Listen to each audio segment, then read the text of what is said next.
मैं doctor Amar Singh Katiyar department of physics से belong करता हूं। आज इसी संबंध में मैं न्यूटन्स लॉ ऑफ मोशन के बारे में बताऊंगा। ठीक है, तो आज जो है बीएससी फर्स्ट ईयर का फर्स्ट सेमेस्टर है, इसमें हेडिंग है Newton's first law of motion. Newton, sir Isaac Newton बहुत ही ज्यादा पॉपुलर थे और उन्होंने क्या किया था, सन 1687 ईस्वी में एक बुक लिखी। इस बुक का नाम था फिलॉसफी नेचुरलिस प्रिंसिपा मैक्सिमा। इन्होंने बुक लिखी, इसमें न्यूटन्स लॉ ऑफ मोशन के बारे में बताया था। ये बहुत बड़े गणितज्ञ भी थी, साइंटिस्ट भी थे, साथ में खगोल शास्त्री भी थे। ठीक है, इसी में हम स्टार्ट करते हैं। तो इसमें इसी के अंतर्गत पहली कंडीशन बता रहे हैं, इस कंडीशन में बात करेंगे इनर्शिया ऑफ रेस्ट। ठीक है, इनर्शिया ऑफ रेस्ट के बारे में बताएंगे। ये क्या बताती है, यदि कोई वस्तु रुकी हुई है तो रुकी रहेगी जब तक कि उस पर बाह्य बल ना लगाया जाए। तात्पर्य यह है कि यदि कोई वस्तु अपने स्थान पर रुकी हुई है तो वो अपने स्थान को चेंज नहीं कर सकती। यानी कि अगर कोई वस्तु भारी है तो उसमें ज्यादा बल लगाना पड़ेगा, अगर भार कम है तो उसे कम बल लगाना पड़ेगा। यानी कि अपने स्थान को चेंज नहीं करती। इनर्शिया का मतलब क्या होता है, जो वस्तु अपने स्थान पर रुकी हुई है और आगे बढ़ने के लिए सक्षम नहीं है। ठीक है, तो यहां पर हम क्या डिस्कस करेंगे कि कोई वस्तु है जो रुकी हुई है, अपने स्थान को चेंज ना करे। और इनर्शिया का तात्पर्य क्या होता है, उसके द्रव्यमान से, यानी कि मास। ये मास जो है ये बताता है कि वस्तु पर कितना बल लगाना पड़ेगा, और ये डिपेंड करेगा किसके ऊपर, कि अगर कोई किसी का मास अधिक है तो हमें फोर्स अधिक लगाना पड़ेगा, अपने स्थान को चेंज नहीं कर सकती है। ये इसकी डेफिनेशन है। इसके अलावा देखिए इनर्शिया क्या होती है, तीन बातों पर निर्भर करती है। पहला है रेस्ट, दूसरा है मोशन और तीसरा है डायरेक्शन।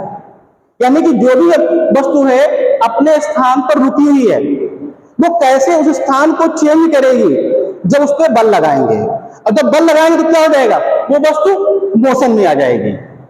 मोशन आई यानी कि अपने स्थान को चेंज किया। और मोशन कैसा होगा, रेक्टिलिनियर मोशन होगा, यानी अपने स्थान से एकदम सीधी रेखा में ट्रांसफर होगी।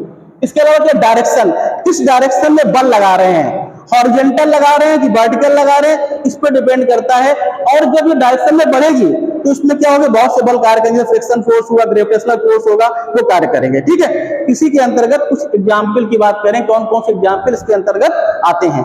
तो यहाँ पे पहला एग्जाम्पल है, हमने लिखा हुआ है दरी, कपड़ा या कंबल से डंडे को पीटना। अब देखिए होता क्या है कि कोई भी कपड़ा है गंदा है, उस कपड़े में बहुत से धूल के कण जमे हुए हैं, वो कैसे अपने स्थान को छोड़ेंगे।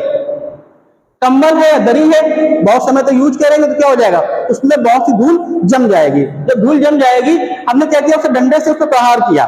जब डंडे से प्रहार करेंगे तो क्या होगा, वो दरी तो मोशन में आ गई, लेकिन जो डस्ट कण थे वो उस कंबल में चिपके रहते हैं, वो तो मोशन में आ नहीं पाएंगे। जैसे ही मैं डंडे को मारा, क्या हो जाएगा, बार बार मारे क्या हो जाएगा, धूल कण उस कंबल से अलग अलग हो जाएंगे। इसका तात्पर्य क्या है, धूल कण रेस्ट में थे, जब हमने कंबल पर प्रहार किया तो प्रहार करने पर क्या हुआ, वो मोशन में आ गए। यानी कि दोनों की अवस्थाएं चेंज हो गई। और जब अवस्थाएं चेंज होंगी तो उस समय क्या हो जाएगा, वो इस कंबल से अलग हो जाएंगे। ठीक है, दूसरा उदाहरण हमारा क्या है, अचानक गाड़ी को रोकने पर पीछे की ओर मुड़ना, झुकना।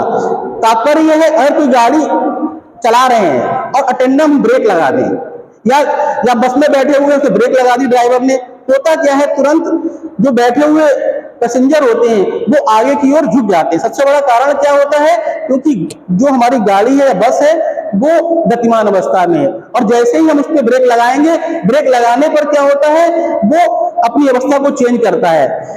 जो बैठा हुआ व्यक्ति है वो अपनी पोजीशन को एकदम प्राप्त नहीं हो पाता है, तो क्या होता है, उसे आगे की ओर एक धक्का सा लगता है। ठीक है, तीसरा एग्जाम्पल क्या है, पेड़ हिलाने पर फल का गिरना।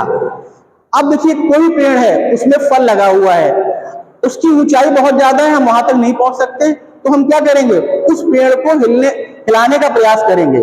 हिलाते समय क्या होता है, जो पेड़ है उसकी जो शाखाएं हैं वो क्या होती, गतिमान अवस्था को प्राप्त हो जाती हैं, और जो पेड़ है वो में लगा हुआ फल है वो अपने स्थान पर रुका हुआ रहता है, यानी रेस्ट पोजीशन में रहता है। जितनी तेजी से हम पेड़ को हिलाएंगे उस समय क्या हो जाएगा, उतनी तेजी से फल नीचे की ओर गिरेंगे, क्योंकि पेड़ जो है उसकी शाखाएं गतिमान अवस्था को प्राप्त हुई, जबकि फल रेस्ट की अवस्था में होता है, और उस समय क्या होता है, वो अपने पेड़ के शाखाओं को छोड़ देगा। चौथा उदाहरण है कांच में पत्थर मारने पर फूटना। अब होता क्या है, कोई भी गाड़ी है पे कांच हमने पत्थर लिया, उस पर मार दिया, मारने पर क्या होता है, अगर पत्थर जो मार रहे हैं अगर उसका वेग कम है और अधिक दूरी पर मारा गया है, तो होता क्या है कि वेग कम होने के कारण क्या होता है, जब पत्थर हम किसी भी शीशे पर मारेंगे तो उससे क्या पूरा शीशा टूट जाता है। टूटने के कारण क्या होता है, क्योंकि जो बल है वो समान रूप से एक स्थान पर नहीं लगा।